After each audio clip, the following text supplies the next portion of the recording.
Muy buenas y bienvenidos una vez más al podcast de la EC Cueva. Esta vez vamos a hablar sobre Batman Forever, que este año, como muchos sabéis y otros no, cumple 25 años desde su estreno, y para ello me he traído a dos colaboradores que saben mucho del tema, saben mucho de esta peli y están dispuestos, como yo, a defenderla con uñas si hace falta.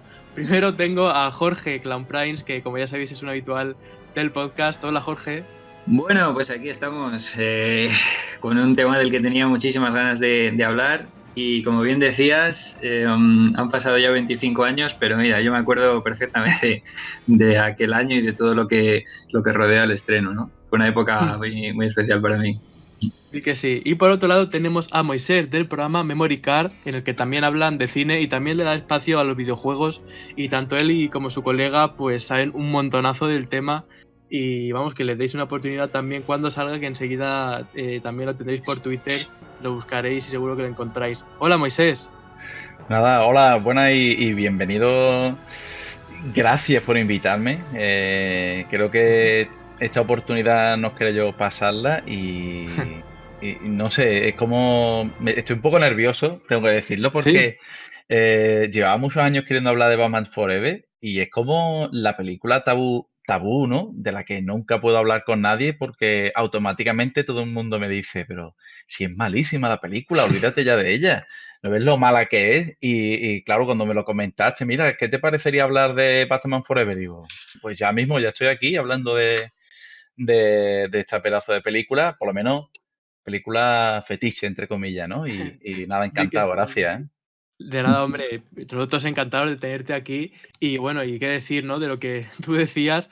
La verdad es que se pone la cosa todavía más difícil cuando intentas hablar de Batman y Robin, ¿no? Por ejemplo, soy Uf, Batman, otro uf. usuario de Twitter que también está muy pendiente del tema. Ese sí que es un defensor de Batman y Robin, sí, pero la verdad Mm, es que ahí ya es un terreno más pantanoso, ¿no? Que yo entiendo que no se defienda tanto. Pero Batman Forever ya es otra historia, aunque no sé ujú. vosotros, simplemente para comentarlo así rápido, ¿qué opináis de esa Batman y Robin? Batman y Robin, yo recuerdo en el año 97 cuando se estrenó, en verano, no pude ir a verla y había muchos colegas que se adelantaron. Y ya entonces para los chavales y demás que iban, no era buena y no éramos expertos en Batman ni en cine. Imagínate años después, ¿no? La impresión que tenemos de la película. Pero bueno, una gran decepción en general, sí. Para mí, Batman y Robin es un absoluto desastre, ¿no? Yo no veo por dónde cogerla esa película, no veo, no veo qué elementos positivos puede ver uno, ¿no? Si acaso enfocarla como una actualización de la serie de los 60, aunque incluso ahí no la veo que, en cuanto a estética, no la veo incongruente, ¿no? Si ese era el objetivo. O sea, Batman y Robin, un desastre. Y es, creo que uno de los motivos por los que hoy día no se tiene tan desmerecida a Batman Forever también, ¿no? Porque la gente tiende normalmente a asociar las dos, ¿no? Las de Schumacher. Cuando en mi opinión hay una diferencia muy marcada en el tono y estilo de las dos, ¿no? Tienen, bueno, bastantes elementos comunes, pero también hay Ujú. una diferencia marcada. Y entiendo muy bien a Moisés, es que, vamos, me identifico además con esta situación, ¿no? De que no puedes hablar de ella con nadie porque la mayoría de gente del mundillo pues ya asume que son las dos pelis malas innombrables de Batman, cuando yo creo que hay una diferencia notable, ¿no?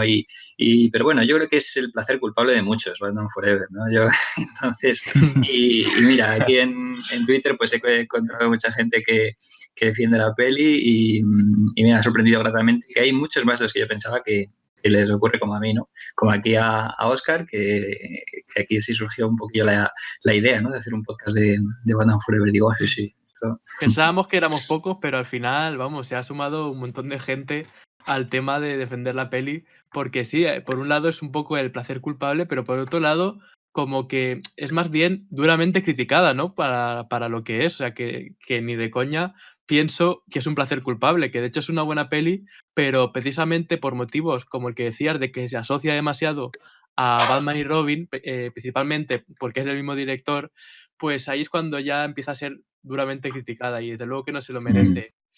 Y a ver, de esta película que de grandes nominaciones, tuvo 10 victorias de estatuillas. De hecho, estuvo ahí en los Oscars nominados a la categoría de mejor cinematografía, mejor sonido y mejores efectos especiales y de sonido. Y por poco, vamos, por poco no nos gana. Y a ver, empecemos con la argumentación para defender esta gran película que casi se lleva 3 Oscars. A ver, empieza tú, Moisés. Pues bueno, primera argumentación. Yo creo que lo que jamás se me ha olvidado a mí de esta película, y creo que en esto sigue siendo mi película favorita de todas, fíjate tú hasta dónde llega el tema, es el tema de la ambientación. Lo que sea el apartado artístico me parece una locura. Cómo crear estas estructuras imposibles, ¿no? Esta arquitectura a diferentes niveles, que yo muchas veces digo, bueno, pero esta carretera, ¿hasta dónde llega? Estas pedazos de, no sé, me parece increíble la fotografía y también a nivel argumental es una película un poco más intimista. Generalmente las películas de Batman te cuentan un poco de su vida y luego se centran mucho en el malo, ¿no? Le pasa mucho a Tim Burton. Pero creo que en esta Val Kilmer encarna un Batman bastante más personal, mucho más hundido emocionalmente y creo que como película es bastante redonda. Es verdad que tiene sus fallos, excentricidades bastante con algunos personajes, pero en general me parece una muy buena película y en general una película de superhéroes, ya que estamos en este mundillo, este entorno, me parece que es bastante buena, vaya. ¿Qué lo dices tú, Jorge? Y bueno, he perdido la conexión ahí unos minutillos, no he podido escuchar bien a Moisés ahora, pero estábamos empezando con la argumentación de la defensa, ¿no? de la película. Sí, eso Vale, es. pues vamos a ver, ¿cómo podemos empezar? Aquí, claro, estaba claro que el tono ya empezaba a ser un poco disruptivo con las otras dos pelis de Tim Burton, ¿no? Aquí influyó claramente la perspectiva del estudio. Vio que quizá la oscuridad de Batman Returns había ido demasiado lejos. Incluso es muy comentado en los artículos al respecto el asunto de que las empresas patrocinadoras, ¿no? Las empresas que tenían merchandising de Batman Returns pues se quejaban de la excesiva oscuridad, a lo mejor limitaba sus perspectivas a la hora de ofrecer productos a niños, ¿no? Quejas de asociaciones de padres incluso de la época ahí en Estados Unidos por la excesiva contundencia de Batman Returns, ¿no? Y entonces, eso unido a que la recaudación de Batman Returns fue sensiblemente inferior a la de Batman 89, que no llegó a colmar las expectativas del estudio, ¿no? de Warner Bros., pues se decidió que el tono fuera un poco más ligero y demás. Entonces es evidente que sí, que el tono pues, es un poco disruptivo con Batman con Batman 89 y Batman Returns. Pero dentro de eso, a mí me gusta no veo que sea un tono deliberadamente camp, como ya sería el de Batman y Robin, ¿no? Que ya es un tono muy kitsch, camp, completamente ligero. Es casi la serie como decíamos antes, la serie de los 60, adaptada ahí a los 90. En el estilo de Batman Forever es una transición, digamos, entre el estilo de Burton, ¿no? Aún mantiene elementos dramáticos, y cierta profundidad emocional, ¿no? En muchas escenas y mezclado con elementos ya deliberadamente cap, ¿no? Así que tiene elementos pues ya muy locos, muy estrafalarios, estridentes y demás. La estética ya es mucho más colorista, aunque mantiene también algunos ramalazos todavía del gótico de Tim Burton, ¿no? Sí que mantiene ahí algunas, pero bueno, es más estridente. Pero bueno, es una transición, lo que resulta un estilo propio muy... A mí me atrae mucho, ¿no? Y además el estilo de humor, así como en Batman y Robin ya era mucho más tontorrón, ¿no? Mucho más plano, blanco, con gracias absurdas y muy tontas, ¿no?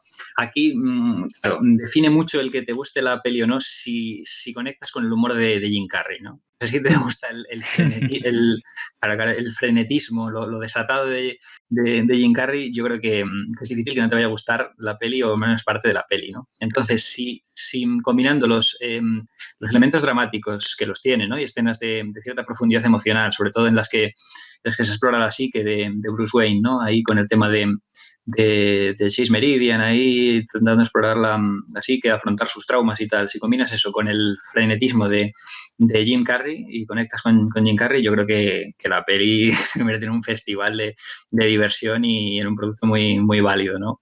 Hombre, claramente pues no alcanza la grandeza de estos Batman de Tim Burton, pero está a un nivel muy alto. Y de hecho, si os fijáis en las críticas de la época, no fue tan mal acogida en su época la peli. O sea, si leéis críticas de la época, la verdad que el recibimiento de los críticos, bueno, un poquillo desigual y tal, no unánimemente positivo, pero sí, o sea, no escandaliza para nada, ¿no? El caso fue luego con el estreno de Batman y Robin, cuando ya se tendía a asociar las dos películas y entonces ya ahora se considera que Batman Forever y Batman y Robin son las malas. En su época no fue de todo mal recibida. Había muchas críticas positivas. Sí, tienes razón en eso. Y también quería rescatar algo que ha dicho Moisés, que es el adjetivo intimista. Desde luego que sí, como que se mete mucho más en esa cabeza tan llena de cosas que es la de Bruce Wayne. Y de hecho, iba tan a fondo que una de las escenas eliminadas, seguro que lo sabéis, que salía el murciélago gigante y tal, que Ah, sí. entraba y tal.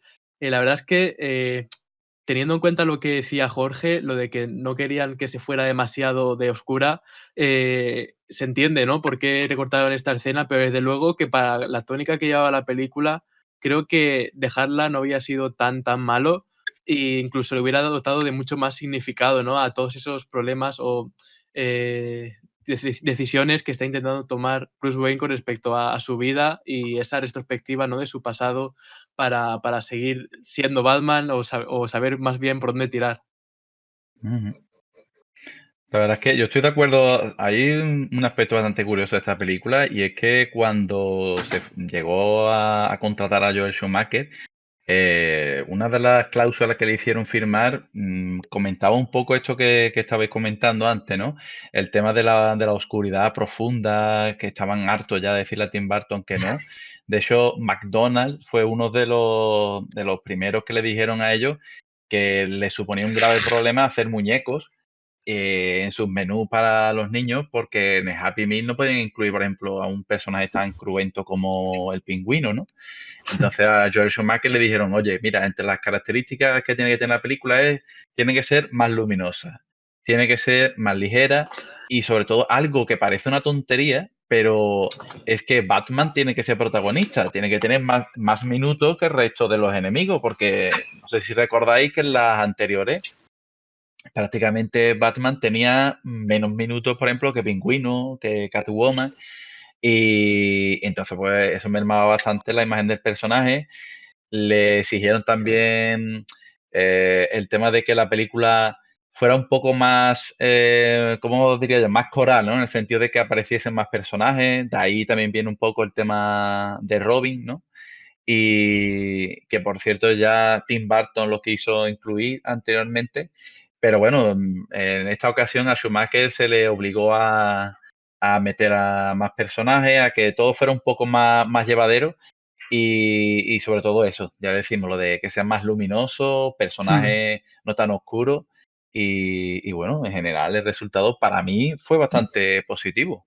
Sí, No, también hay que tener en cuenta que Batman Forever pasó bajo muchas ediciones, ¿no? Antes de salir la peli final, tuvo que pasar por recortes, remontajes, montar otra vez.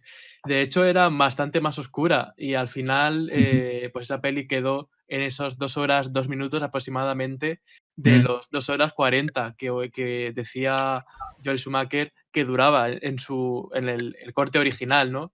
Y vamos, que con todas las escenas además que se han eliminado, que ahora hemos podido conocer, es que también, vamos, no sé, ¿qué opináis vosotros de tantas escenas que se quedan fuera?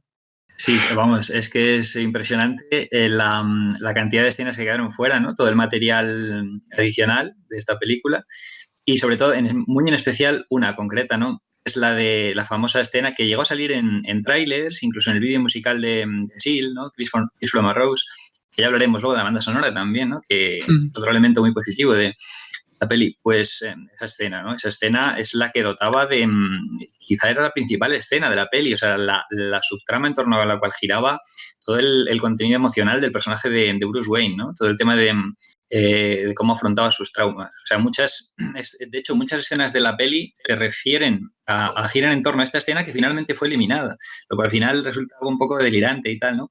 La peli, digamos que no se entiende bien, por ejemplo, cierto cambio de actitud de Batman al final no se entiende bien sin esta escena, ¿no?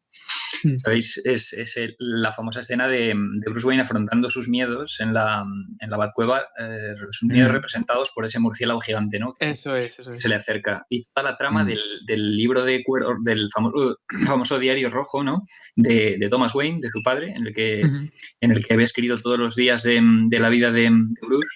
Claro, se menciona durante la peli, ¿no? Sobre todo en los flashbacks del funeral de los padres de Bruce Wayne, ahí magistralmente rodados, ¿no? Ahí se mantiene un poco el tenebrismo y la oscuridad y tal, ¿no? A pesar de que la atmósfera es muy colorista en gran parte de la peli, pero ahí sí que mantenemos ahí unas escenas de tono oscuro. Pues en esas escenas, claro, se menciona, ¿no? Ese diario rojo que finalmente no se resuelve, la trama que escondía, ¿no? Y es una de las grandes frustraciones que tenemos los fans de esta peli, ¿no? O sea, ¿cómo cambiaría la peli casi completamente su significado añadiendo esta escena? De hecho, yo no sé si vosotros lo habréis hecho, pero yo, más de un visionado, interrumpiendo la peli en el momento en el que iría esta escena, cambiando el disco, metiendo el disco de extras, poniendo la escena y después siguiendo con la peli. O sea, haciendo mi propio Director's Cut con esta escena que sale junto a otras cuantas escenas eliminadas en el disco de extras del DVD o del Blu-ray, ¿no? Que son en total 14 minutos. Porque se supone que hay otros cuantos rodados, hasta hacer 2 horas 40, ¿no? Como decías antes. Así que fijaos todo lo que se recortó, ¿no? Con ese afán de hacer la peli más accesible al público más juvenil, ¿no? Juvenil infantil, de eliminar todos los elementos que le hicieran demasiado dramática, demasiado profunda y un poco quizá más difícil de comprender para el público más joven. Y sí que lo que influyó también ahí el tema de los ejecutivos, ¿no? Que se echa toda la culpa siempre a Schumacher, pero hay más detrás de lo que parece, ¿no? Sí, totalmente. Yo quería añadir un detalle, y es que se comentaba también entonces, porque por lo visto este libro, la idea de este diario rojo de Thomas Wayne, por lo visto, gracias a la película se incorporó luego a los cómics, pero es que además, o sea, realmente tiene una importancia brutal, porque es ahí donde Bruce Wayne conoce que es por culpa de su insistencia por ir al teatro aquella noche, por lo que la familia Wayne visita el teatro, salen y, bueno, y tristemente fallecen, ¿no? Y respecto al tema del montaje, es muy curioso porque, como comenta Jorge, ¿no? Hemos estado hablando del tema de todas las escenas que hay eliminadas, pero si os fijáis bien, la película tiene un montaje que, si te fijas en la escena, se nota perfectamente. Por ejemplo, tenemos la primera escena eliminada, ¿no? Que es cuando Dos Caras huye del asilo Arkham, que no aparece en la película, pero por culpa de esta escena, digamos que tienen que remontar toda la película entera. De hecho, creo que la primera escena no era cuando la más famosa, ¿no? Que es Batman en la Batcueva, al lado del coche, ¿no? Y aquel comentario jocoso de Alfred diciendo que si se iba a llevar algo de comida y tal, ¿no? Digamos que la primera escena sería cuando Bruce Wayne visita las empresas Wayne y se topa allí con Edward Nygma.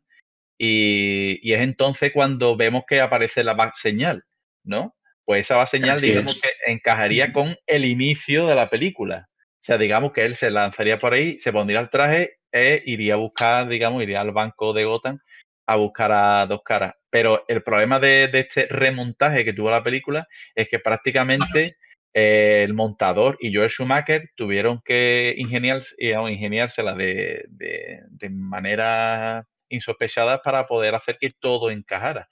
De hecho, yo me planteo muchas veces yo mismo remontar la película con las escenas, ¿no? Con las escenas eliminadas y montarlo tal cual sería el montaje del director original, y nos daríamos cuenta de que cambia bastante la película, vaya, pero bastante.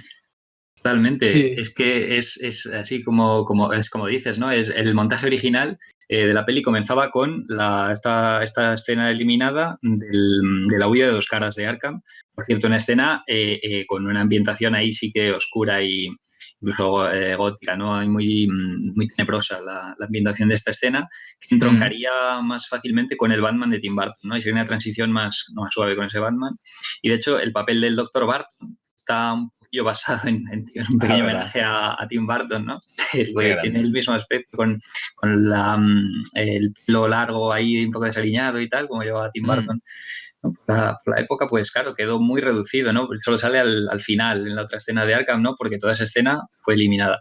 Y como decías, ¿no? El montaje, claro, empezaría así y después pasamos a la escena de Bruce en las Industrias Wayne y ya cuando le avisa la señal, pues bueno, cuando se enciende la bat-señal mientras está en Industrias Wayne, ya sería por el asunto del atraco de 2 caras y entroncaríamos ya con el atraco. No como en el montaje final cinematográfico que empieza con el atraco y después vamos a Industrias Wayne, ¿no?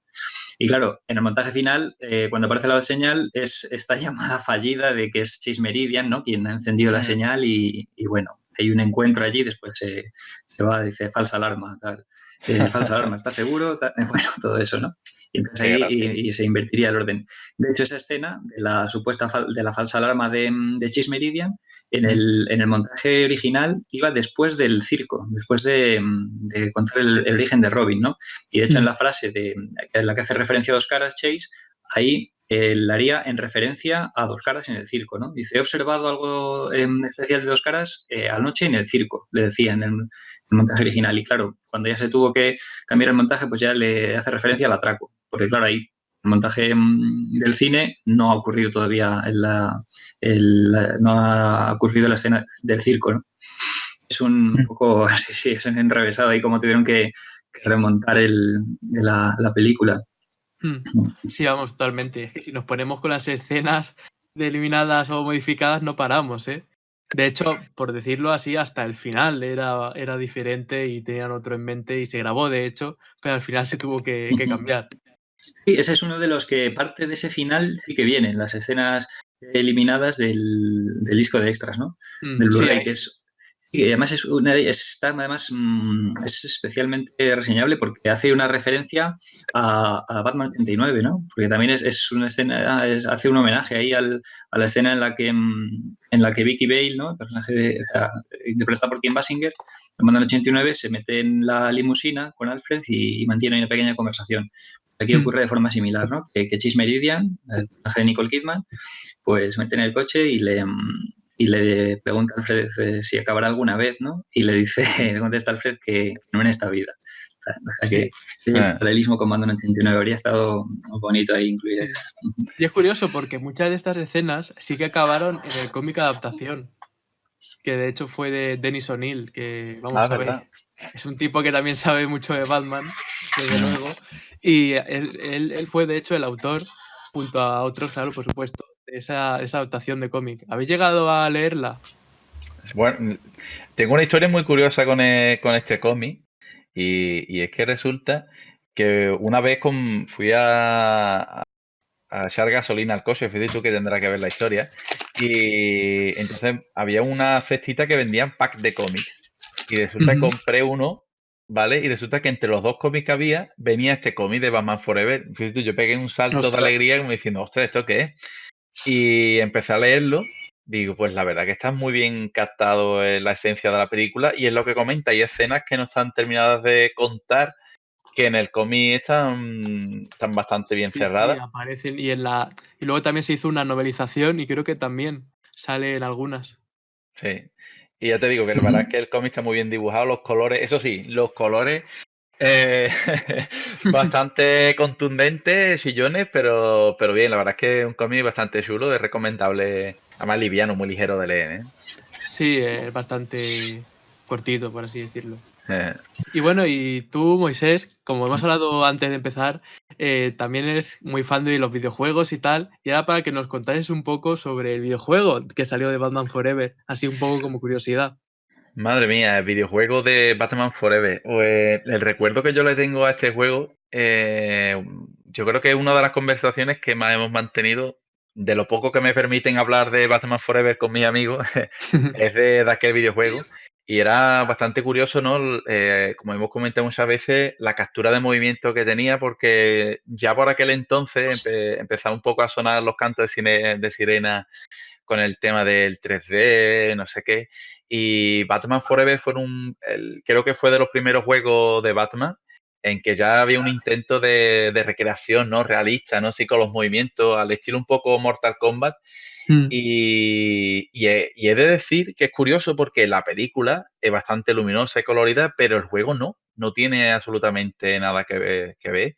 Y recuerdo que muchas de las localizaciones eran bastante oscuras y además nos ofrecía una versión de Enigma, ¿no? Que esto ya nos estamos adelantando un poco al final, pero tenía una adaptación de un Enigma bastante setado, ¿no? Como se suele decir ahora, iba un poco mamadísimo, ¿no? Tenemos un enorme Enigma súper fuerte que yo decía, bueno, ¿y este Enigma de dónde aparece? Y tenemos una versión que a diferencia de Batman Return, que por ejemplo Konami fue el que hizo la versión para Super Nintendo, y Sega hizo la versión para Mega Drive, que por cierto me gustó más. En esta versión era la misma, tenemos el mismo juego en ambas consolas y en el caso de PlayStation muchos esperaban que fuese una versión ya 3D, ¿no? Como fue Batman and Robin, que tenemos ahí un sandbox en el que podíamos mover a Batman o Robin y demás. Pero no, seguimos teniendo un personaje, un videojuego en un scroll lateral. Pero bueno, la verdad es que el juego estaba entretenido, cumple bastante la misión del beat'em up de la época. Y ya os digo que sí es cierto que a muchos les sorprendió que la oscuridad que no tenía la película sí que la implementaron en el juego. Era bastante curioso. Sí, y la recepción, ¿cómo la recuerdas? Al menos en tu círculo. O bueno, en general la recepción no fue mala. De hecho, recuerdo a algunos colegas que compraron el juego. Yo lo tuve también. Y no era uno de los mejores beat'em up de la época. Ya para eso teníamos referentes, por ejemplo, Street of Rage, ¿no? Ya teníamos otros referentes en Super Nintendo también. Pero sí que en general estaba bastante bien. Yo recuerdo que era un juego entretenido, era bastante disfrutable, sobre todo cuando dejabas de ver la película, ¿no? Pues echaba unas partidas. Yo solía hacer bastante eso. Yo tenía Batman Return y hacía lo mismo. Cuando veía la película me ponía a jugar un rato. Y recuerdo con este juego que sí, que la verdad que en general mis amigos y demás le tienen un recuerdo bastante bueno, vaya. Sí, desde luego. Y vamos, que básicamente que estaba bien, obviamente no era una maravilla, ¿no? Pero que para pasar el rato y tal, disfrutable, ¿no? Sí, hombre, la verdad que estaba bastante bien. Era un juego bastante entretenido. Le digo que incluso me pareció un poco, ya a nivel más jugable, dificultad era un poco más fácil a lo mejor que el Batman Return de Mega Drive. Batman Return en Super Nintendo era un poco más llevadero, porque era un beat'em up puro. Y digamos que iba más en esta línea, ¿no? Del beat'em up de toda la vida. Sí, Pero ya te digo, pero profundizando a lo mejor en escenario, a lo mejor que claro, la película pasa muy desapercibido.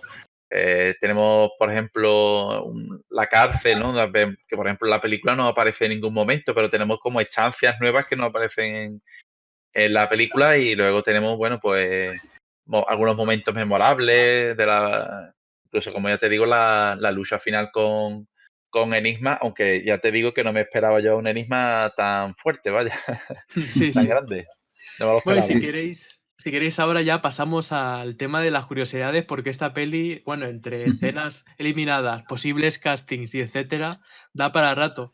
Bueno, Bueno, simplemente quiero empezar, pues, el presupuesto, que estaba en torno a los 100 millones, aunque se esperaba que fueran muchos más, 150, y al final la recaudación fue de unos 336 millones, que no está nada mal, de hecho hizo más dinero que Batman Returns, y de hecho fue la segunda peli que más dinero generó ese mismo año en Estados Unidos, justo por detrás de Toy Story. Y vamos, wow. para lo que se dice que le fue tan mal, desde luego que estos números no son ni mucho menos malos. Pues la verdad es que no. No sé, Jorge, Amón, qué opinión tendrá, pero yo recuerdo que le fue bastante bien.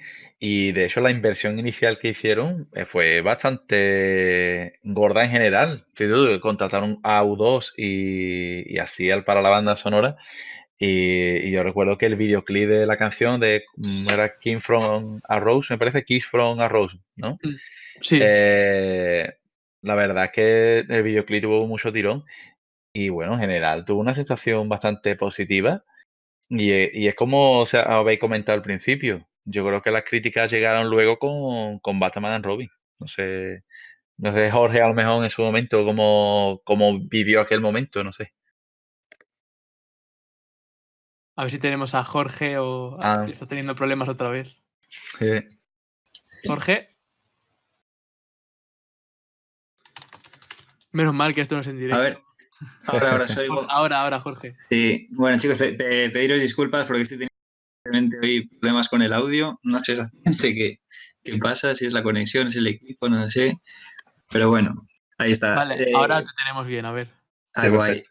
Ahí está. Pues, por lo que he podido escuchar de lo último que estabais hablando es ya de la recepción en taquilla, ¿no? De la Sí, peli, cómo Ujú. en general la recepción crítica y de público de la época, ¿no? mm, Y la verdad es que fue todo un éxito, ¿no? Y superando las previsiones de Warner en la época, ¿no? Si habían tenido una pequeña decepción con la bajada de recaudación de Batman Returns con respecto a Batman 89, aquí se superó, ¿no? La recaudación de Batman Returns.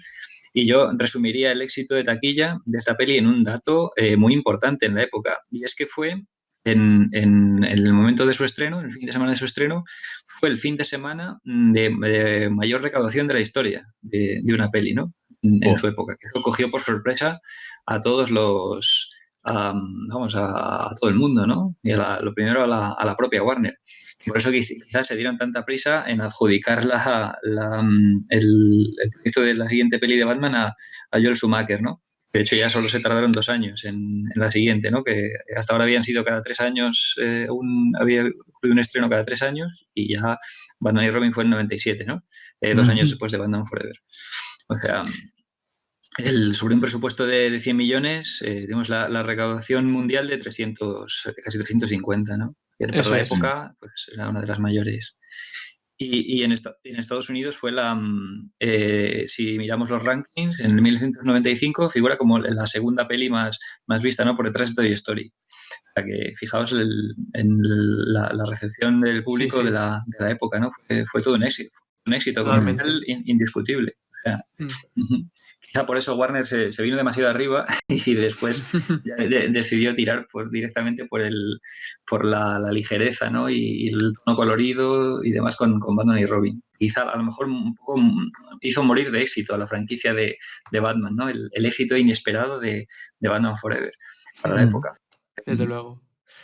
Vamos a seguir con las curiosidades. Ahora me gustaría enfocarme un poco en lo que venía rodeando a la película antes de que todo comenzase, como por ejemplo que originalmente se iba a llamar Batman Continúa y claro, repetía a Keaton en el papel y tal, pero luego no pudo, ahora lo comentaremos por qué. Pero también me gustaría hablar de esos posibles cast que al final no se dieron, que hay de Mm. todo. Vamos, Jorge, di, por ejemplo, tú el que me has comentado antes.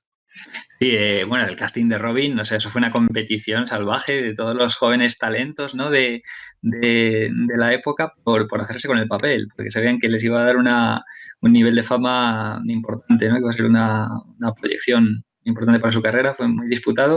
Y tenemos ahí, o sea, según se dice, ¿no? Los dos que llegaron al final del casting fueron Chris O'Donnell, que al final se llevó el gato al agua, y más ni menos que el mismísimo Leonardo DiCaprio. O sea, esos serían Buah. los dos últimos, ¿no? Considerados para... Y cuenta la leyenda por ahí, ¿no? Que hay muchas fuentes que lo mencionan. No sabía que al final, para decidirse, preguntaron una manera un poco ortodoxa, ¿no? De decidirse entre los dos y preguntaron a varios niños qué pensaban que ganaría en una pelea entre los dos, Chris O'Donnell y Leonardo DiCaprio. Y claro, me parecía que Chris O'Donnell, ¿no? Venía de un gran papel con Al Pacino en era Esencia de Mujer, me parece que era que había, no sé si ganó el Globo de Oro o no lo sé seguro, pero sí que tuvo, o sea, muy bien recibido por la crítica y dio algún premio importante. Chris O'Donnell era una joven promesa por la época. Y también para el papel de Robin, también lo has mencionado tú antes, Oscar, por el micro, que es sorprendente. Esto ya no se supo quizá tanto en el momento, pero sí luego es Christian Bale, ¿no? Eso Finalmente es, fue. supo a posteriori, pero qué curioso, ¿no? Que empezase teniendo interés para ser Robin y al final acabase siendo Batman. Es bastante, vamos, peculiar. Luego tenemos ya otras locuras, como por ejemplo Michael Jackson persiguiendo ese rol de Enigma. Al igual que fue, Michael Jackson perseguía el rol, pero Warner se ve que no le quería dárselo. Y luego también sucedía que Warner pretendía darle ese rol a Robin Williams. Y al final él dijo que no por el tema de que se parecía demasiado a lo que había pasado con Jack Nicholson y Joker y vamos, que se formaba ahí una cosa, vamos, totalmente una locura. Moisés, ¿tú te acuerdas alguna ahora que si no lo decimos los demás sin problema, pero ¿te acuerdas tú de otra posibilidad para que apareciera en la película y al final no se dio? Yo recuerdo, por ejemplo, al actor que presentó, ya no era en Batman Forever, fue antes, Tim Burton pensó meter primero a... Y es curioso porque me acuerdo que el primer nombre que sonó fue Marlon Wayans. ¿No os suena este actor afroamericano que hace películas cómicas junto a su hermano Sean Wayans? Y es muy curioso que fue el primero, ¿no? Y mucha gente le suena a coña, pero es cierto. Y en esta película, sí, no recuerdo, no, seguramente ustedes lo aportarían ahora, pero recuerdo que para Batman, Val Kilmer fue uno de los últimos, entre comillas, porque Michael Keaton estuvo proponiendo como él ya dejó el proyecto, propuso a algunos amigos suyos, pero no recuerdo exactamente el nombre, pero sí sé que de Batman fueron unos pocos, aparte de Val Kilmer, vaya. Sí, creo que me suena. Aunque bueno, Jorge, te veo ahí que querías decir algo. Sí, de Batman, que sonaron muchos, entre ellos Mel Gibson y Alec Baldwin, ¿no? Alec Baldwin era por la época un gran nombre, ¿no? Y Ese era. Sí, y finalmente, y de hecho, en principio el personaje de Chis Meridian iba a estar interpretado por René Russo, la cual al final se tuvo que cambiar porque al ser la elección definitiva para Batman Val Kilmer, quizá el René Russo transmitía, o sea, era un poquito mayor, ¿no? Para interactuar con Val Kilmer, que quizá la química en pantalla no le parecía a Schumacher la idónea, ¿no? Entre los dos, entonces decidió emplear a una actriz más joven y ya es cuando vino Nicole Kidman. Pero sí que estaba casi confirmado al principio que iba a ser René Russo, ¿no? Dice que tuvo que cambiar por eso. Sí. Qué curioso. Y es muy interesante lo que mencionaba Moisés sobre Robin Marlon Wayans, ¿no? La elección de Tim Burton para introducirlo en Batman Returns. Y lo iba a introducir como un mecánico que ayudaba a Batman a arreglar el Batmóvil, a Robin, ¿no? Iba a ser un mecánico y así de esa manera le iba a introducir al personaje. Y esa idea es curiosa, es una de estas historias raras enrevesadas que unas curiosidades raras que solo conocemos los más frikis, ¿no? Los más obsesionados con la peli. Sí, pero fijaos, si recordáis la línea de figuras, yo no sé si vosotros os acordáis, claro, yo sí que la tengo muy presente ahí, de hecho tengo ahí un mural en el pasillo con las figuras de Batman Forever de la época. Hay una, si recordáis, que es de Robin, pero con un traje como de banda callejera, digamos, unos vaqueros, una camiseta con una R gigantesca, así con una R grande, ¿no? En la camiseta, y un chaleco, y así pinta un poco de macarrilla de los 90.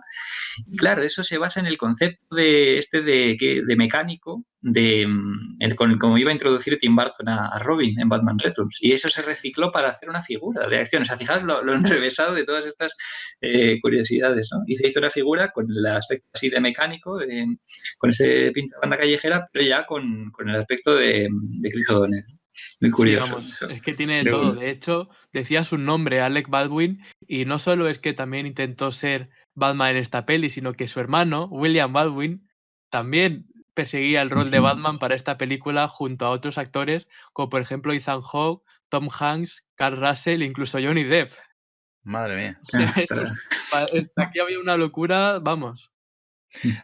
El único nombre que yo sé que durante bastantes años estuvo pululando detrás de Batman, y de hecho la Warner siempre lo quiso, fue Tom Cruise. El problema que tiene Tom Cruise es la altura. Y entonces para Warner siempre dijo que a ellos les encantaría tenerlo como Batman, y de hecho estuvo incluso desde Michael Keaton. Ellos lo tuvieron siempre presente, pero el tema de la altura como que les va a chafar bastante el tema de buscar emplazamientos para que pareciera más alto, y como que eso a ellos siempre le echó bastante para atrás.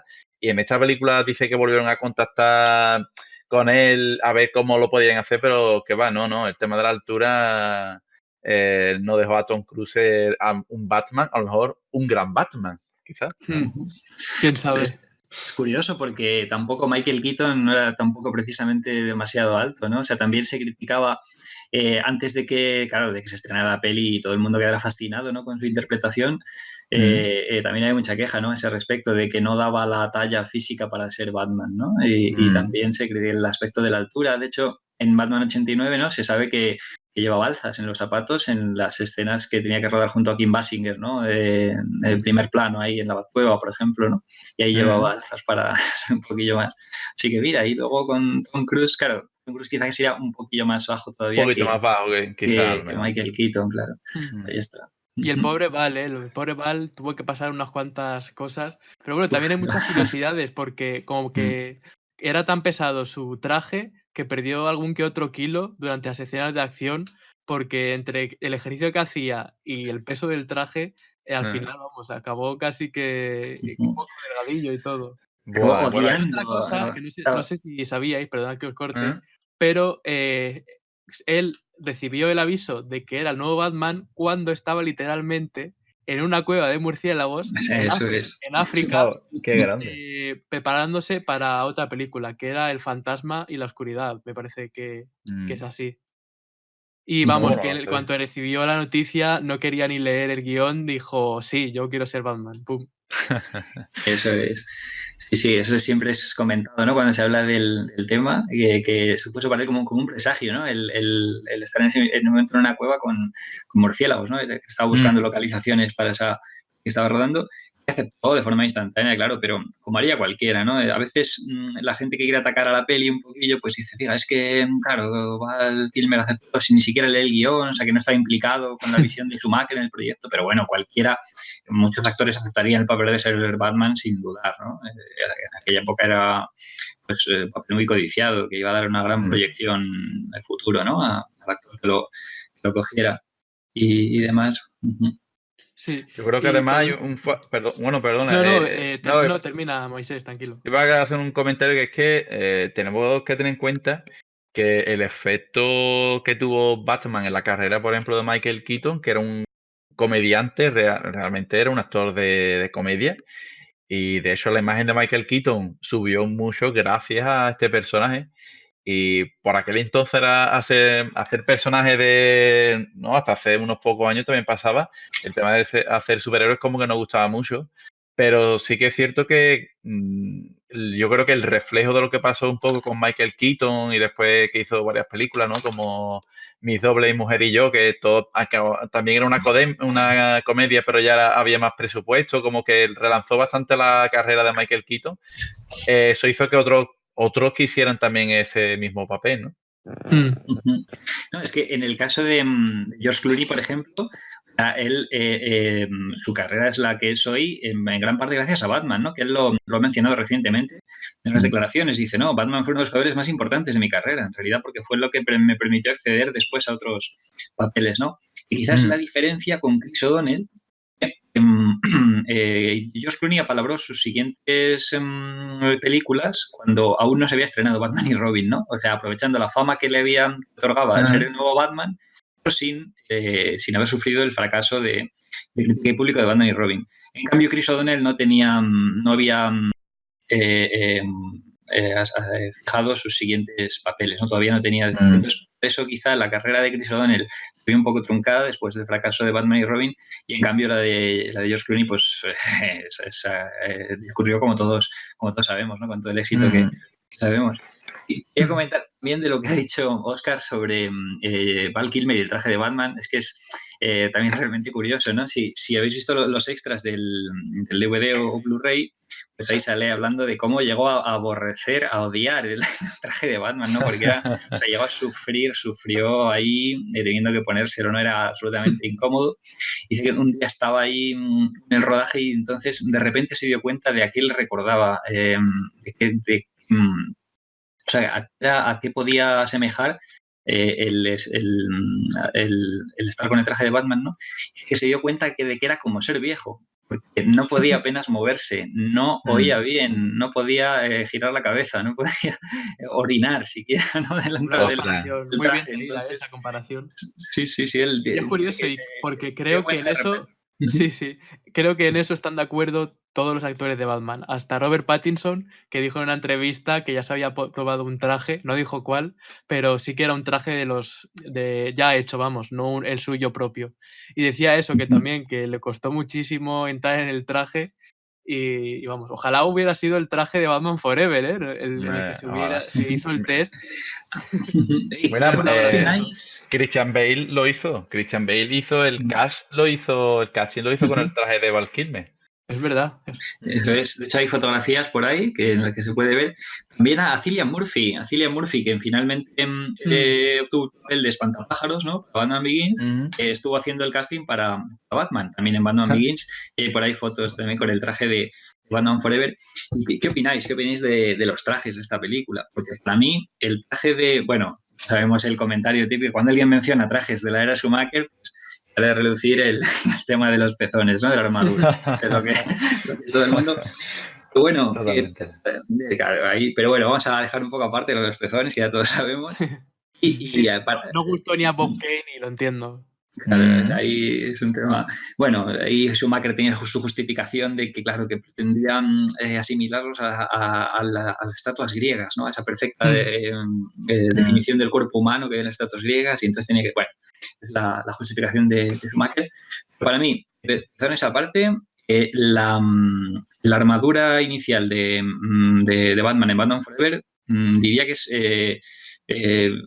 junto quizá al de Ben Affleck, ¿no? En Batman v Superman, es mi traje favorito de los que ha llevado Batman en el cine. Es absolutamente estilizado. O sea, es una apariencia fantástica de ese traje. No sé vosotros qué opináis. Para mí es mi tercer favorito. El primero es el del 89, porque a mí me parece increíble ese traje. Y el segundo, como tú, el de Affleck. ¿Y para ti, Moisés, qué? Pues mi traje favorito es el de Batman Return, porque el del 89 era un poquito más tosco, pero después lo refinaron mucho, ¿no? El traje, yo recuerdo y le sigo teniendo mucho cariño al traje de Michael Keaton. Y realmente el traje que le hicieron en Batman Forever es muy parecido, el diseño es bastante parecido y me encanta, ¿no? E incluso hasta la versión esta con tecnología sonar, ¿no? Que era cuando destruyen la cueva. El proyecto este oculto que no podía contar, ¿no? La verdad que me parece que hacen muy buenos trajes. De hecho, es curioso porque, aunque no lo parezca, echo bastante de menos estos trajes en las películas de Batman. A mí me gustan bastante, por ejemplo, el del Caballero Oscuro, pero sigo echando un poco de menos estos trajes de Batman, no sé, son un poco muy vistosos, ¿no? Muy grandes, muy llamativos. Y ya te digo, os digo que en esta película me gustan bastante los trajes. Es cierto el tema del cuello y de hecho vemos más de una vez a Val Kilmer, por ejemplo, en la escena final, ¿no? Cuando va con la nave, ¿no? En el Batwing va y se tiene que girar totalmente para darle el ok a Gordon y tú dices, hostia, este hombre está pasando un mal rato, ¿eh? Pero por lo demás, genial, me encanta. Bueno, quiero rescatar... Bueno, ¿qué ibas a decir? Adelante. Sí, no, con respecto a los trajes de Batman, que de hecho hasta el tema del cuello, hasta el Caballero Oscuro, no es un uniforme de Batman en gran pantalla con el que pudiera girar el cuello, ¿no? De hecho, hacen incluso una broma, un poco de metalenguaje en el Caballero Oscuro, que hacen la la broma, ¿no? El Lucius Fox le dice a Bruce Wayne, dice, ahora podrá girar la cabeza. Sí, verdad, se lo dice. Ahí está. Y muy de acuerdo con vuestras apreciaciones de los trajes y tal. Yo también, claro, me encanta también el de Batman 89, pero sí es verdad que era un poquillo más tosco, ¿no? Más vasto, y aquí sería esa versión quizá más refinada, ¿no? Del salto de Batman 89 a Batman Returns, quizá en Batman Returns se le da una apariencia mecánica, ¿no? Más rígido, más de máquina, y no es tanto el traje muscular de Batman 89, ese concepto de traje muscular, delimitándose ahí las abdominales y tal, se retoma en Batman Forever, ¿no? Pero quizá un poco más estilizado, más dinámico y también con tonos más brillantes, ¿no? Un poco de acorde a la estética así más colorista de la peli. Y luego el sonar. Sí, desde luego es mucho más adecuado. Reconozco que me gusta, pero más que nada por la estética. Desde luego que cuanto a movilidad y utilidad no elegiría ese traje, vamos, ni loco. Y nada, que quería descartar, que he dicho antes un nombre, Bob Kane, muy importante, por supuesto. Y bueno, que también hay unas cuantas curiosidades respecto a él en esta película, en el que, bueno, por ejemplo, su mujer ya sale en esta peli, pero bueno, también sale en otras de estas 4, como seguro que ya sabéis. Y no solo su mujer, sino un familiar suyo, creo que es un primo, que se llama Ed Mogg, salía también en esta película y estaba en una escena eliminada, pero luego también salió en el tema de la caridad y tal. También sale ahí como parte del público. Y la verdad es que Bob Kane metió a muchos familiares, según tengo entendido, a lo largo de los años en las películas. O sea, por ejemplo, su mujer apareció en estas 4. Luego tenemos a este primo que metió por aquí. Luego también resulta que en Batman 66, ¿no? También se coló algún familiar. Y vamos, que el tío no paraba de enchufarse tanto a sí mismo como a otros familiares, ¿no? Y otras cosillas, también muy importante, que Bob Kane confesase para Cinescape, que fue Val Kilmer su Batman favorito, o al menos el que mejor interpretación tuvo como Batman respecto a lo que pensaba él, para que luego la gente también meta ahí cosillas, ¿no? De que si Val Kilmer no es tan buen Batman y tal, ahora podemos decir, toma, pues Bob Kane, mira lo que dijo, el tío. Bueno, y de hecho, una de las grandes críticas que le hacían a Michael Keaton es que, por lo visto, dice que Michael Keaton, el tema de la figura del playboy ricachón, ¿no? Esto de que él no casaba mucho con esa idea de multimillonario, ¿no? Que le costaba bastante meterse en el papel. Y Michael, bueno, no Michael, perdón, sino Bob Kane comentaba que a Val Kilmer desde el segundo 1, tú lo veías de chaqueta, te daba la impresión de que era, bueno, ya no de chaqueta, sino de sport, ¿no? De estar por casa, y tenía presencia de multimillonario. Y después como Batman, era Batman, ¿no? Y para él, siempre hasta incluso después de ver Batman and Robin, él dijo que para él el actor que más equilibrio tenía en este sentido, que mejor interpretaba a un multimillonario y a lo que es Batman, era Val Kilmer, ¿no? Y es muy curioso porque, como tú dices, hasta hoy en día hay mucha gente que se le olvida. Y mencionamos mucho a Michael Keaton porque yo creo que es un poco el actor fetiche de muchos fans de Batman, pero sí que es cierto que para uno de los creadores de Batman fue Val Kilmer, vaya. Sí, claro, con respecto a el tema de Bob Kane, sí que claro, es que él, o sea, hacía referencia a que él para retratar a Bruce Wayne se había inspirado en los galanes del cine de la época, ¿no? Ahí de los años 30, ¿no? Pues como Clark Gable y similares, ¿no? Entonces, claro, Michael Keaton quizás no encajaba mucho dentro de ese perfil, y en cambio Val Kilmer sí que va a ese perfil de galán, como decía él, ¿no? Para tener presencia como Bruce Wayne. Y aparte, claro, dentro de la armadura de Batman sí que resultaba más imponente, ¿no? Al tener una mayor altura y ser más corpulento y tal que Michael Keaton, que físicamente no era más limitado, ¿no? Y otra anécdota así graciosa de Bob Kane, de Batman Forever, es con Chris O'Donnell, con Robin. Él no estaba muy de acuerdo en que llevara pendiente, ¿no? Que en los 90 estaba empezando a llevarse mucho la estética de los adolescentes, ¿no? Y así el tema juvenil del pendiente estaba de moda, y no era muy del agrado de Bob Kane. Y Chris O'Donnell le respondió que no te preocupes, lo llevo en la oreja izquierda. Es una de las anécdotas que comentan, ¿no? Por ahí, el rodaje, sí. Madre mía, es que es lo que decía antes, si empezamos no paramos, así que vamos a dejar las curiosidades, salvo alguna última que queráis decir, es el momento. Pues una última nada más, hablando de gente que quería colocar en películas, sabéis que Stan Lee, el creador de muchos de los personajes de Marvel, ¿no? Entre ellos tenemos Spider-Man, fue un gran amigo de Bob Kane. Y de hecho estuvieron juntos en el estreno de la primera de Batman, hacía muchas coñas con a ver si algún día un personaje como Spider-Man saca una gran película y triunfa, ¿no? Pues siempre le dijo que él le gustaría que en alguna de sus películas, que alguna película sobre Batman apareciera. De hecho, Stan Lee hace unos cuantos años le pidió a Warner que le dejaran aparecer en una película de Batman, porque además su buen amigo Bob Kane quería, ¿no? Y es curioso porque ha aparecido en una película en el universo de Batman, pero no donde él quería, sino en la de Teen Titan Go, la serie esta de animación. Aparece Bob Kane finalmente y era uno de los amigos de Bob Kane que él quería que apareciese en una de sus películas. Sí, eso es. Y bueno, el siguiente apartado, me gustaría terminar con un mensaje final de cada uno al respecto de la peli, pero antes de terminar, como ya es habitual y os he adelantado antes, decidme, ¿de qué escena o de qué momento de esta película haríais un Moi Moment de Funko? Pensadlo. Vale. Pues yo creo que la tengo más o menos clara. Si crees, Jorge, que la diga primero y luego... Sí, comenta, Moisés, tu muy moment.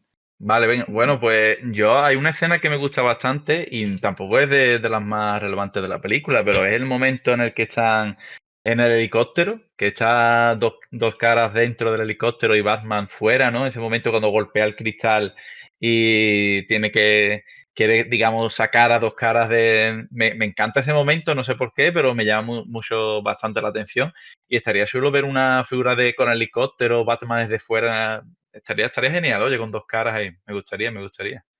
Sí, buena elección. ¿Y tú qué, Jorge? Sí, bueno, si recuerdas en un podcast anterior, ya dije un muy moment, ¿no? Que me gustaría de Batman Forever. Es verdad. Sí, Batman y Robin estrechándose las manos al final, ¿no? Cuando ya acuerdan ser socios y juntos a combatir el crimen. Entonces ahora, como ya he dicho uno de Batman y Robin, pues ahora se tendría que implicar uno de los villanos, ¿no? Y no puede ser otro que Enigma, que es una de mis interpretaciones favoritas de un villano de Batman. Creo que le venía como anillo al dedo ese histrionismo, ese frenetismo de Enigma, ¿no? Y sería pues ahí Enigma dando rienda suelta, ¿no? En una de las escenas más divertidas con él, que es ir destruyendo a Batcueva, ¿no? Cuando tira todas las bombas que revienta el Batmóvil y que me lleva a Batcueva, pues mira, ahí bailando entre la destrucción de la Batcueva. Sería muy divertido. bien. Me gusta. Qué grande. La verdad es que este Enigma también da mucho que hablar, ¿no? Para algunos quizá demasiado payasete, ¿no? O sea, que está bien el rollo que le da, pero que quizá demasiado payasete en algún que otro momento. Pero bueno, la verdad es que creo que es un personaje que depende de cómo te pille, ¿no? O sea, si estás dispuesto a ver a un Enigma así de divertido y jocoso, lo pillas bien y oye, te gusta un montón, como es el caso de Jorge. Pero hay gente que realmente le llega a odiar y creo que lo hacen mal, ¿no? Porque Enigma es verdad que muchas veces es representado así como un tío mucho más seriote, ¿no? De tampoco te pases conmigo, ¿no? Pero no sé, al fin y al cabo es una interpretación más y Enigma tampoco ha sido siempre 100% serio y vamos, que no hay ningún tipo de problema porque esté un poco más ido de la cabeza, ¿no? Claro. Pero yo creo que ahí el histrionismo de Jim Carrey sí podría ser compatible con el papel de Enigma, ¿no? Y ahí no hay ningún problema, puede ser más o menos histriónico, pero no desentona el que es histriónico. Lo que pasa es que, bueno, sí que es importante mencionar que, claro, que se inspira mucho en la interpretación de Frank Gorshin en la serie de los 60, ¿no? En esa versión de Enigma, ¿no? Entonces todas sus sus payasadas, digamos, ¿no? Todas las muecas, gestos tan divertidos que tanto me gustan a mí, ¿no? Pues son un poco basadas ahí.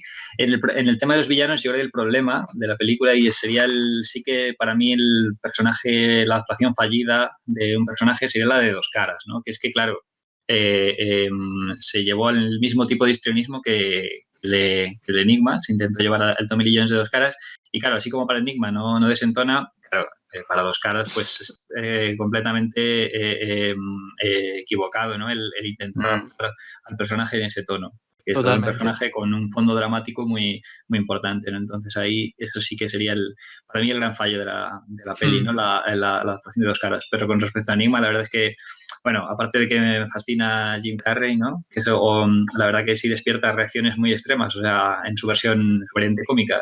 O lo amas o lo odias, yo soy de los que lo amo, vamos, pero de aquí a Lima, o sea, sí, así que disfruto muchísimo con este Enigma. También, además, hay otro elemento que es que cuando él llegó a la lectura del guión, el director le dijo, George Michael le dijo que ya que venía de la máscara, que rescatara varios de los aspectos que tenía el personaje. Y bueno, la verdad es que estaba como en su casa. Y respecto a Tommy Lee Jones, es que también le comentaron a él, y él, claro, le dijo que nunca había hecho un registro así tan raro. Le dijeron, bueno, pues tú fíjate bastante en el Joker de... perdón, se me ha ido el nombre de Jack Nicholson, perdón, y déjate llevar. Entonces él dice que, bueno, se vio la película de la primera del año 29 e intentó hacer lo que pudo. Pero sí que es verdad que por eso yo creo que el personaje de Jim Carrey destaca bastante. A mí me gusta y Enigma es uno de mis enemigos favoritos de Batman. Sin embargo, en el cine prácticamente no ha aparecido. Yo creo que en el caso de Jim Carrey poco más. Y ahora dicen que en The Batman aparecerá.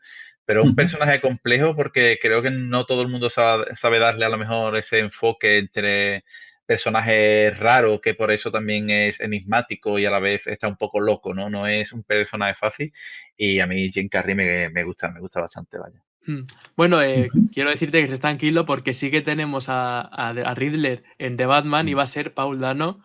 Y sabiendo lo mucho que le gusta a Matt Reeves la serie del 66, pues quizás sí que tenga bastante parecido, ¿no? Con el de Jim Carrey, porque al fin y al cabo tiene mucha base en el Riddler de la serie del 66, así que puedes respirar un poquito más tranquilo. Lo que sí que es curioso es que no iba a ser Edward Nygma, sino que es Edward... ¿cómo era? Me parece Edward Ashton, eso es, que es como un apellido original que se ve en los cómics, el apellido original que tenía The Riddler, así que ya veremos cómo usa Matt Reeves ese apellido, ¿no? Cómo hace el cambio a The Riddler y qué juego le da. Oye, y la verdad es que las ganas para The Batman yo las tengo súper altas, ¿eh? Y yo, la verdad es que tenemos ahí un cast desde el director, que para mí con El Planeta de los Simios ha hecho un gran trabajo. Y ya creo que después no sé, con toda la asesoración que está teniendo alrededor y con la elección de los actores, incluso de Robert Pattinson, que tenemos ahí al vampiro que brilla, pero no sé, me llama la atención y yo creo que, de hecho, lo espero con bastantes ganas, la verdad es que sí, bastante.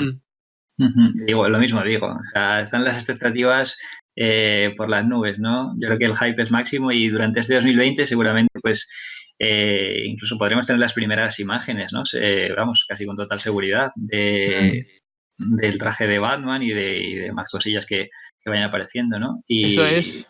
O sea, el enfoque que quiere dar Matt Reeves, el casting, o sea, los actores que hasta el momento conocemos que van a aparecer en la peli, entonces, o sea, apunta muy alto, ¿no? Esta peli, la verdad que la expectativa...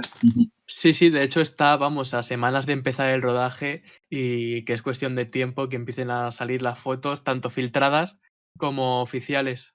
Y bueno, yo por mi parte, respecto al tema del Moviment, yo haría, seguro que os acordáis, la escena en la que llega Batman a la sala esta de Enigma y el suelo está lleno de interrogantes. Ah, sí.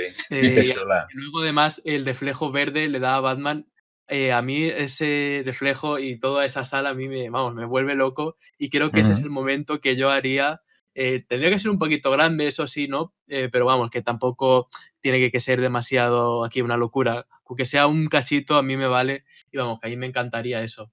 Sí, Y nada, si mucho. queréis, para ir terminando, vuestro mensaje final en cuestión de minuto, minuto y medio, bueno, si es un poquito más no pasa nada, en el que algo que queráis decir a la gente sobre esta película o si queréis dar un argumento de defensa extra, lo que queráis. Empiezo contigo, Moisés, así que cuando quieras. Pues gracias por darme el primer paso. Pues bueno, a mí lo que me gustaría decir Batman Forever, me parece que es uno de los proyectos más arriesgados que hizo Warner en su momento. Me parece que no es un proyecto fallido. Cierto es que tiene sus fallitos, ¿vale? Hay momentos que pueden parecer los personajes un poco demasiado histriónicos o demasiado cómicos o hay demasiado neón en pantalla, estamos de acuerdo. Pero sí que hay muchos momentos para mí bastante importantes en la película. Y aunque no lo creamos, hay películas que han tomado referencias de estas y yo creo que es una película muy disfrutable, primero por los actores, segundo por el guión, que me parece que es un guión que está bastante bien, y si además añadimos la escena extras son geniales, y merece la pena darle una segunda revisión, pero siendo un poco menos crítico en cuanto a aspectos histriónicos y demás, y si nos quedamos con la historia, la ambientación y los personajes, estamos ante una muy buena película de Batman. Eso es, muy bien. Me ha gustado mucho, Moisés, te lo tengo que reconocer. Gracias, tío. Venga, Gracias. Jorge, adelante. Pues la verdad que se me ha quedado un poco corto este podcast de Batman Forever. Joder, han quedado ahí muchos temas en el tintero y no sé si te voy a pedir una segunda parte de Vamos, Batman yo Forever, Pues Oscar, nada, cuando como yo queráis. encantado, vamos.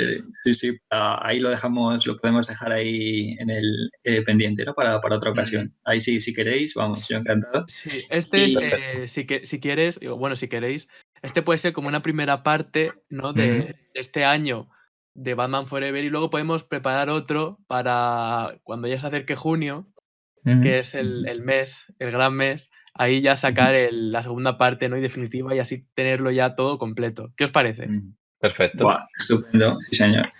Ahí está. Estoy muy, muy de acuerdo con Moisés, ¿no? En su valoración final. Yo la reivindico y la defiendo y la defenderé siempre, esta película. Creo que hay muchos elementos positivos. Es obvio que no se puede negar los elementos negativos, ¿no? Que van en línea, pues eso, quizá con la ambientación demasiado colorista, el histrionismo de algunos momentos, pero para mí los elementos positivos resaltan sobre los negativos. Y entre ellos, pues, en relación al personaje de Batman, toda la exploración que se hace de su psique, ¿no? Acerca de sus traumas y demás, se mantienen muchos elementos dramáticos, ¿no? Contrariamente a la percepción general que se tiene de esta peli, como si todo fuera colorista e histriónico, ¿no? Sí que hay, aún se mantienen muchas elementos dramáticos, ¿no? en el desarrollo de Batman, así que por esa parte bien. Por la parte de Robin, yo creo que es un origen bastante aceptable el que se cuenta en la peli. Además, mezclando elementos de los tres Robin que había por aquel entonces. Dick Grayson es el origen circense de Dick Grayson, la rebeldía de Jason Todd, y por la parte de Tim Drake, el asunto de que descubra la verdadera identidad de Batman por sí mismo y demás, ¿no? Ahí lo veo muy bien la adaptación. Y luego también los elementos dramáticos también están bien desarrollados en la subtrama de Robin, además con las reticencias de Bruce Wayne a ver pasar por la misma oscuridad y tenebrismo por el que pasó él a otro joven y tal, no querer aceptarlo, como al final le acepta, ¿no? Todo eso muy bien llevado. La parte de Enigma para mí ya he dicho que fantástica, ¿no? O sea, ahí yo creo que el histrionismo de Jim Carrey le viene bien al personaje y es una versión muy aceptable del personaje, y para los que tenemos debilidad por el sentido cómico de Jim Carrey, pues es una auténtica maravilla, ¿no? El enigma de Jim Carrey. Ahí sería más subjetivo, pero también lo veo para la gente que le guste Jim Carrey brutal. Y ahí la parte negativa vendría por la parte de Dos Caras, ¿no? Que yo creo que ahí sí que es una adaptación bastante nefasta, ¿no? del personaje. Y claro, el propio Tommy Lee Jones llegó a decir que para él era una especie de Jekyll y Hyde simplificado a nivel de cartoon, ¿no? Lo cual es una definición un poco ofensiva para los que estamos acostumbrados a leer a dos caras en los cómics, ¿no? Toda la profundidad dramática y la complejidad que tiene el personaje, ¿no? Esa sería la parte más fallida. Pero en general mi valoración es muy positiva de la peli. Yo animo a todo el mundo que tenga una versión quizá simplificada de la peli por asociarla con Batman y Robin, pues que le dé otra oportunidad y verá todas las muchas virtudes que se le pueden sacar. Eso es, muy bien. Yo ahora, antes de dar mi opinión, voy a poner ahora un audio de alguien un invitado, que está presente en espíritu, pero no ha podido estar presente físicamente, y es Bad Mario Zaragoza, que desde aquí le mandamos un saludo. Y nada, ahora mismo escucharéis su audio diciendo todas sus argumentaciones y opiniones con respecto a la película. Hola a todos, mi nombre es Bad Mario y vengo a hablaros acerca de la película de Batman Forever, película que despierta más odios que pasiones y pienso que es de una manera injustificada porque no se sabe poner en contexto. Así que ahí va mi explicación acerca de por qué me gusta Batman Forever. Bueno, ante la pregunta de si la película de Batman Forever es una buena película, hay que decir que no es una buena película, pero también hay que decir que no es la mala película que todo el mundo cree. Simplemente creo que es una película que llegó tarde. Veníamos primero de haber visto Superman, que es una película muy luminosa y muy espectacular, y nosotros, los lectores de cómics, ya entendíamos que había las dos caras de una moneda, que era Superman, que es el día, y Batman, que es la noche. Entonces, ¿qué sucede? Que llegó Tim Burton y hizo las dos primeras entregas de Batman, y eran unas películas oscuras, así que todos salimos encantados, era lo que queríamos, porque ya había habido algún intento de hacer superhéroes en cine que no había salido del todo bien. En cambio, con las de Tim Burton todo el mundo quedó bastante contento. ¿Qué pasa? Que cuando llegó la tercera, la de Batman Forever, todo el mundo esperaba que continuara esa línea. Y no fue así para nada, al revés. Cambió a una línea más familiar. Se sabe que fue por cosas económicas, porque tanto McDonald's como Pepsi pues querían que la película tuviera un tono más ligerito, más familiar, para evitar tener que hacer unas líneas de juguetes tan oscuras como se estaban haciendo con las dos anteriores. Entonces, la productora Warner pues decidió darle otro enfoque y poner la película con un tono más blanco, más de cómic. Entonces, mi sensación es que esta película no está mal, pero está a destiempo. Si tú ya vienes de ver Batman y Batman Returns, si la siguiente película tiene un tono más naif, pues te parece una mierda. Pero no es tanto así. Si esta película, por ejemplo, en vez de estrenarse después de las de Tim Burton, hubiera ido antes de las de Tim Burton, como el anterior referente que teníamos a las de Tim Burton era la serie Pop, pues hubiera habido una transición mucho más tranquila y se hubiera visto con otros ojos. Hay que decir que las películas de Burton eran oscuras, pero eran incluso más oscuras que muchos de los cómics. O sea que la película de Batman Forever en realidad era mucho más cercana al cómic que se estaba publicando, excepto alguna pequeña excepción que se había publicado ya. Hay que decir que la película de Schumacher, en realidad, con todos esos colorines, con todas esas... es mucho más heredera de los cómics en el momento en el que se publicó, en el momento en el que se proyectó, que en realidad las de Tim Burton. Lo de darle más tono de oscuridad, tanto en el cine como en los cómics, vino a raíz de las películas de Burton. Entonces, en realidad, lo que pasa es que es una película que fue atrasada a su tiempo. Si esta película hubiera salido 5 años antes de la primera de Burton, hubiera sido un pelotazo excepcional, vamos, hubiera sido un taquillazo, que no es que no lo fuera, que lo fue. Lo que pasa es que, claro, mucha gente joven enganchó con esta película y la verdad es que tuvo una taquilla realmente espectacular. Pero es cierto que muchos que ya habíamos visto la 1 y la 2 bueno, la 1 y la 2, ¿me entendéis, no? Las de Tim Burton, pues quedamos muy desencantados. Queríamos que se hubiera seguido por esa línea mucho más oscura que había empezado Tim Burton. Pero claro, Tim Burton es Tim Burton y este señor pues era un contratado para hacer precisamente lo que salió. Así que no creo que sea una mala película, pero sí que es una película que nació muerta desde el punto de vista de que ya estaba pasada de moda antes de salir. Ahora la moda era hacerla mucho más oscura. Aún así, con todo y con eso, la película tiene muchas cosas buenas. Una de las cosas buenas que tiene, por ejemplo, es que tiene un elenco de actores que ya lo quisieran muchas películas para sí. Porque, bueno, Val Kilmer estaba en un momento dulce, Tommy Lee Jones es un actorazo, Jim Carrey, bueno, pues venía a hacer La Máscara, os podéis imaginar. Luego sale Nicole Kidman, que no hay que decir absolutamente nada malo de esta mujer, y Chris O'Donnell, que era el forracarpetas del momento. Y bueno, pues ¿qué más se puede pedir para una película? La verdad es que el elenco, eso sumado a Alfred. Luego otra cosa buena que tenía es que la película fue muy arriesgada en su momento porque decidió continuar la trama que ya se había empezado en las anteriores películas, aun con el cambio de actor. O sea, es espectacular que lleguen y aun cambiando el actor decidan mantener la trama y poner cierta continuidad. Yo en su momento pensé que era un error, pero luego con el tiempo he pensado también, joder, pues es como en los cómics, cuando llegas y en la serie regular pasa algo que condiciona los siguientes números, pero 2 o 3 números después te cambian al equipo de dibujante y guionista. En realidad, pues sigue siendo Batman.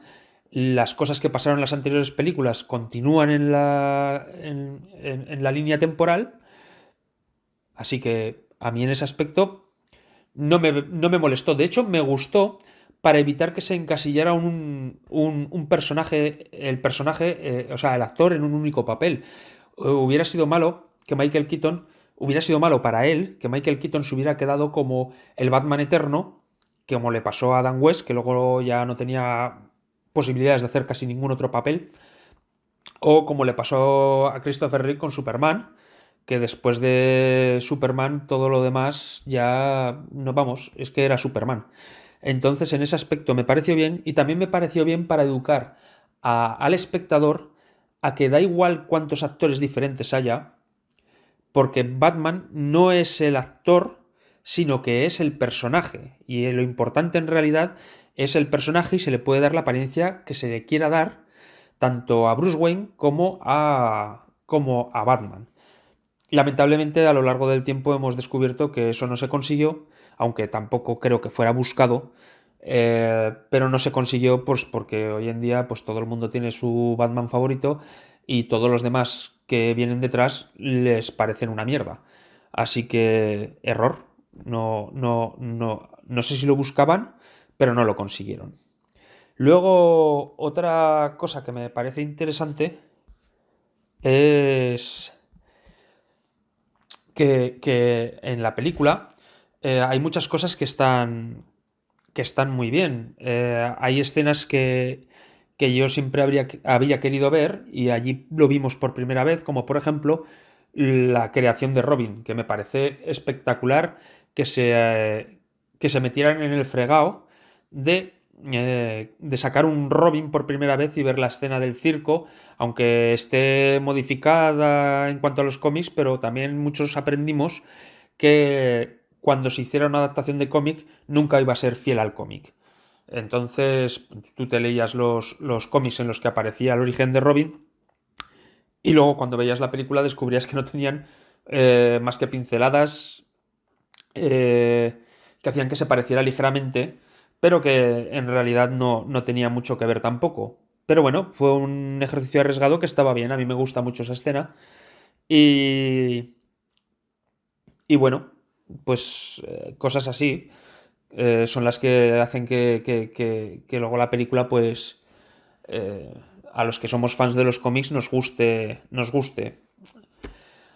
Bueno, tengo aquí delante de mí el VHS la cinta de vídeo de la película Batman Forever y os voy a leer algunas cosas que pone en la parte de atrás que seguro que os harán gracia. El rodaje de Batman Forever ha sido el secreto mejor guardado de Hollywood. No es de extrañar porque Batman Forever tiene más efectos especiales, 200 efectos especiales en una sola película, más personajes, Robin, Enigma, Dos Caras, nunca antes estuvieron en la pantalla, más acción, Batman estrena Batmóvil, Batvolador, que polla, bueno, Batlancha, Batsub y todo tipo de tecnojuguetes que disparan la acción. Y más música, una impresionante banda sonora repleta de éxitos, U2, Seal, The Offspring. La ciudad de Gotham está en peligro, dos fuerzas del mal, Dos Caras, jefe de la mafia, y Enigma, un chiflado de la informática, se han unido para apoderarse de las mentes de los ciudadanos y destruir a Batman. Pero Batman no tiene que luchar solo, porque le acompaña su inseparable amigo Robin, un joven acróbata con sed de venganza.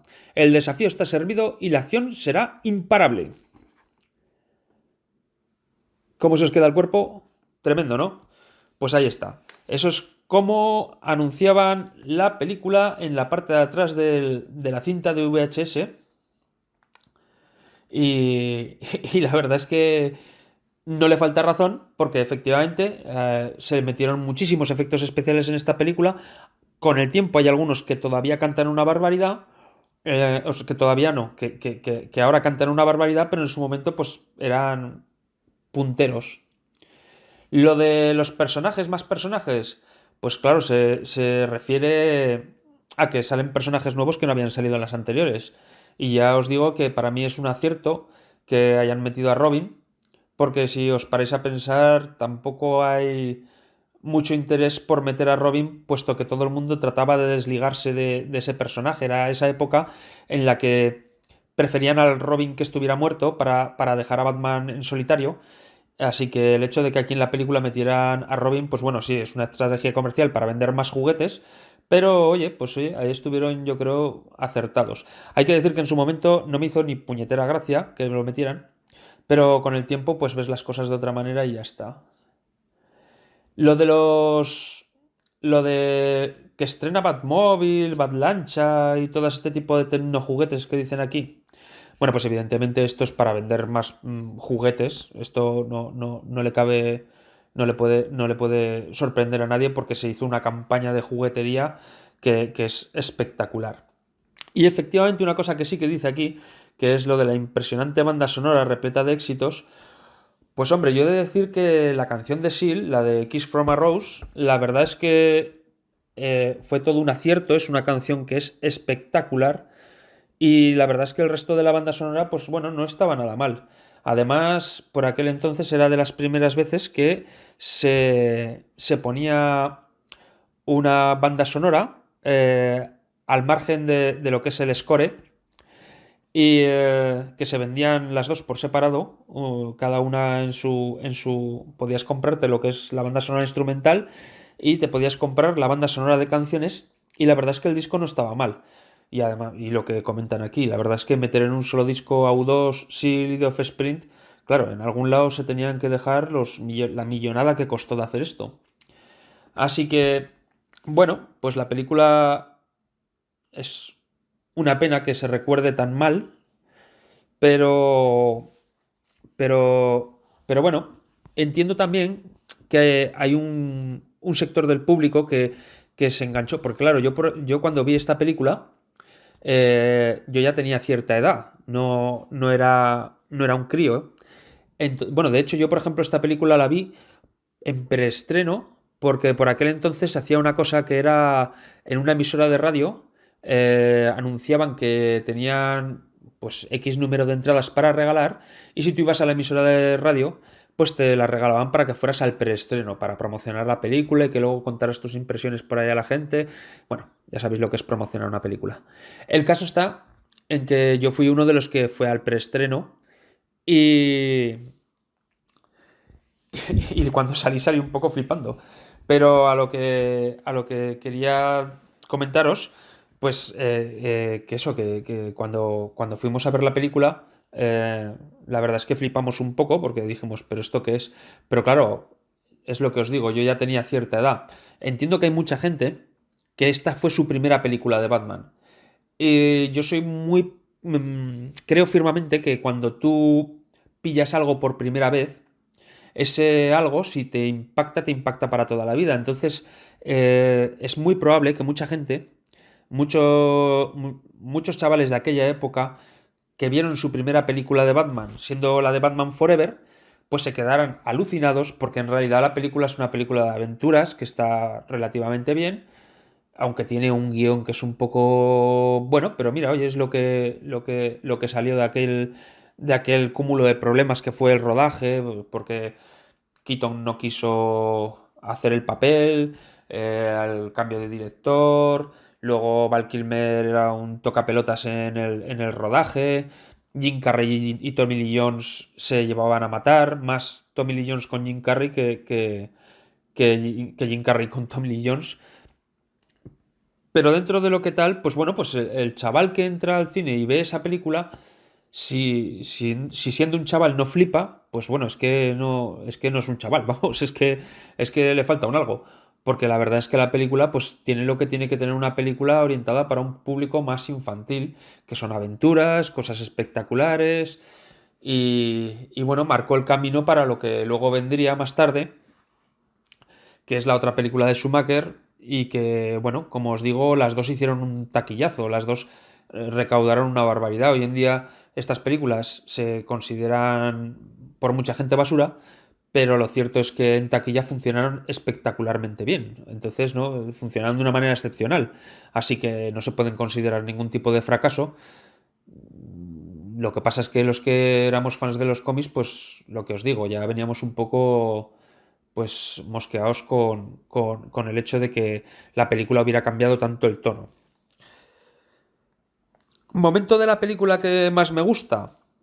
Bueno, hay algunos momentos que se han quedado para meme, que son pues los GIFs animados clásicos que se ven por todos los lados, pero yo sí que destacaría uno que a mí me ha gustado mucho, que antes os he comentado, que es el momento del circo en el que se ve a los Grayson voladores, porque mientras que todo el resto de la película son escenas inventadas de propio para la película, la escena de los Grayson voladores es una escena que realmente, aunque está modificada, está sacada del cómic.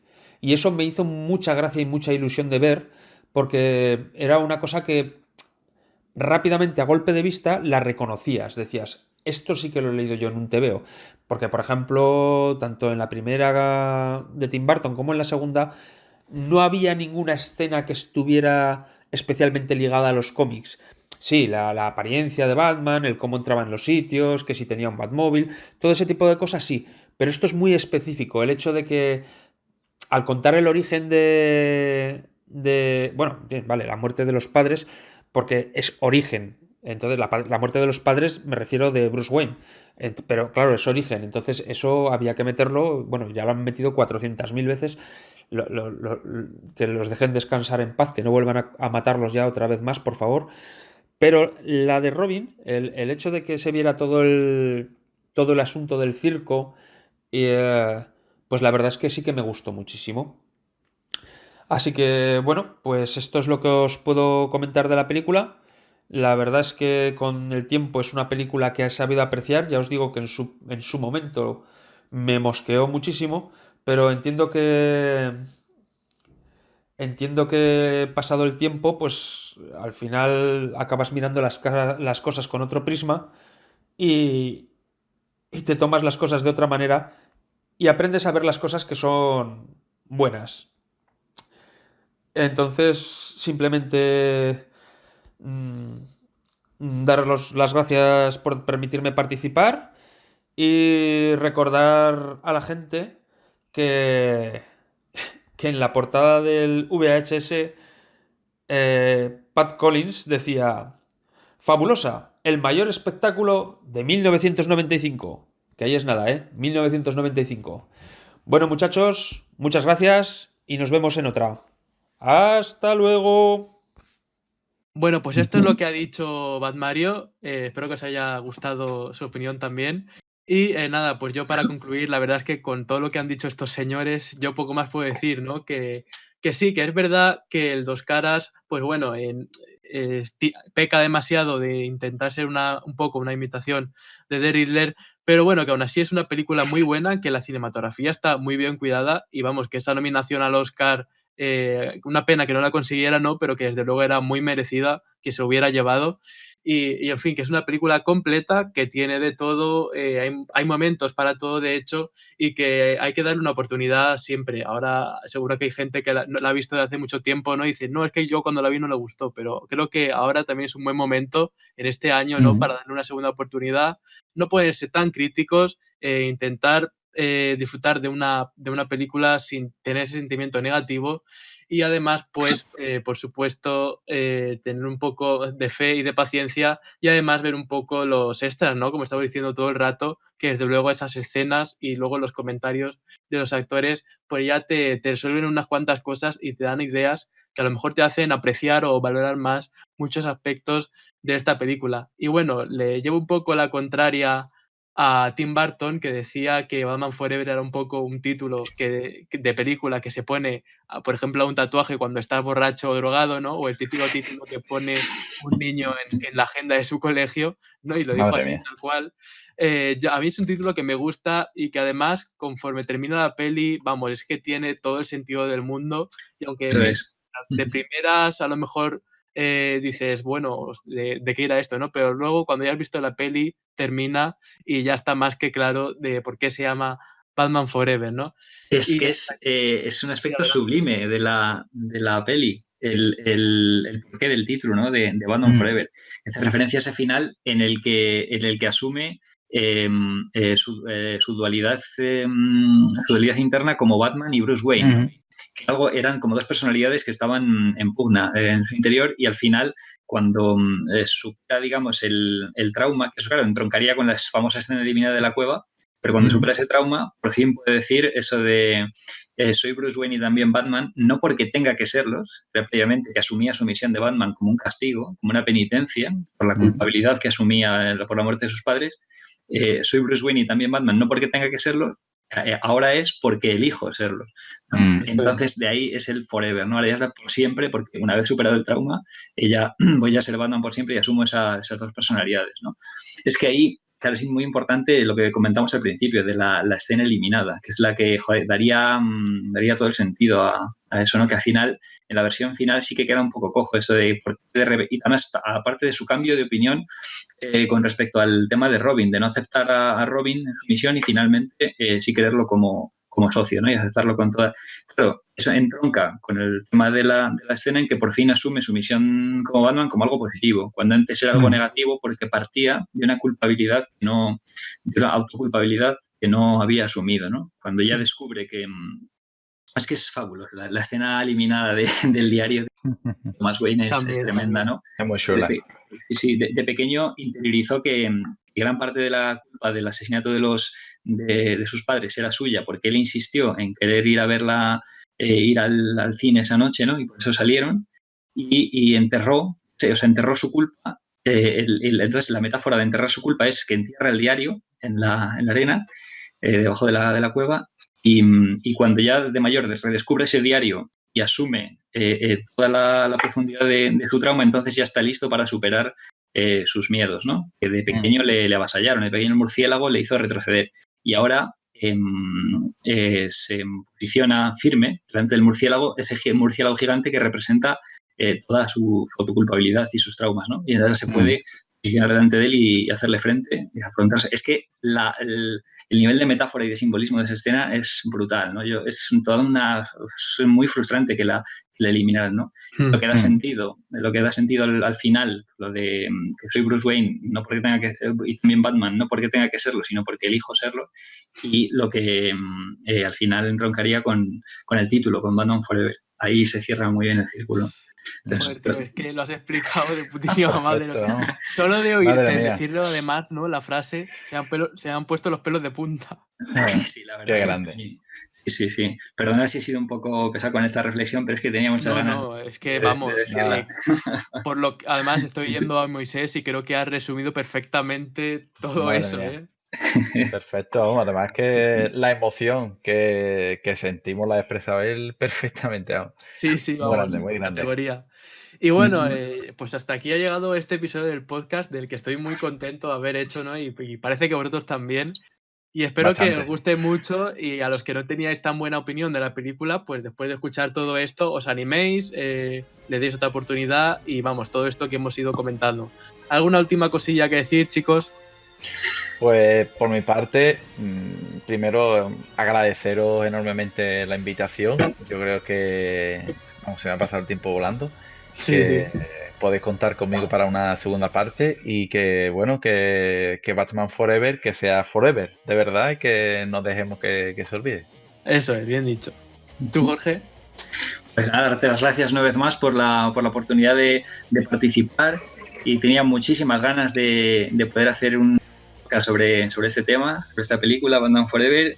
Me lo he pasado pues, genial grabándolo en vuestra compañía y lo he pasado tan bien que me gustaría, como hemos dicho, una segunda parte, ¿no? Así que estupendo y aquí estamos para futuras ocasiones. Y espero Bueno, pues que los oyentes también se lo hayan pasado tan bien como nosotros. seguro que sí. Pues de nuevo daros las gracias a vosotros, ¿no? Por ofreceros a participar y tal. Y la verdad es que es un honor A ti, contar hombre. con gente como vosotros ahí. Y nada, pues también deciros a los oyentes que muchas gracias una vez más por estar ahí. Que ese segundo episodio de Batman Forever llegará al final. Esperemos que también con más invitados y que podamos terminar de comentar esos aspectos que han quedado en el tintero. Porque desde luego que esta peli da muchísimo que hablar. Nos vemos en el próximo episodio del podcast. Y nada, pues muchas gracias por estar ahí. Un saludo de Celovers. Hasta luego.